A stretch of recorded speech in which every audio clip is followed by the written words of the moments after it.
Hi guys, good day po sa lahat. So, meron ako ditong dalawang charger. Unfortunately, hindi siya fast charger talaga. Ito, magkamukha kasi yung isa kong fast charger doon sa probinsya which is 33 watts. Pero hindi ko natingnan bago ko lumuwas dito ng Maynila. And ito yung nadala ko. Goods naman siya charging, 22.5 max. Yun nga lang, bitin ako. So, nung nakaraan, nag-scroll ako sa mga online shopping malls, online shopping app. And it caught my attention about this one. Madami na nga siya sale item, sold item, I mean. And maganda naman yung reviews. And uh, ito kasi yung nagustuhan ko sa kanya, sorry. Ito yung nagustuhan ko sa kanya. 240 watts. However, nung dumating siya, I was disappointed kasi nung chinek ko talaga yung ano niya, specs niya, mas mataas pa yung output ng isa. This is only 12 volts, 1.5 amps, which is like 15 watts per charge. And first unbox, it looks convincing kasi malaki yung ano niya, yung cord niya, to compare. Tsaka maganda din, no? Aesthetic, di ba? May mga ano pa siya. Ito, tali-tali. Tapos maganda din yung head niya, yung ano niya. Maganda kasi yung print dito ng 240 watts. Ito talaga nag-convince sa akin. And I thought it was totoo. Nga lang, yeah, budol din. Nagpadala sila din ng damdamin. So, yeah, ito din napansin ko nung nakaraan. Na although working fine siya, yeah, nasisira siya. Ito, parang natatanggal din yata. Hindi ko na lang masyadong ginalaw para hindi lumala. So, given na ganun yung output niya, napansin ko dito is,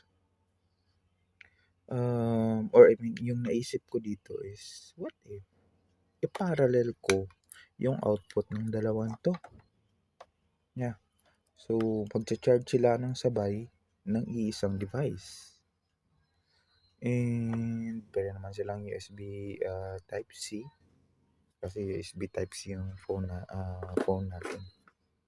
Hi guys, so in hopes na magkaroon tayo ng fast charger talaga kasi nabudol tayo sa charger heads na nabili natin, and itong isa is hindi naman talaga quick charger.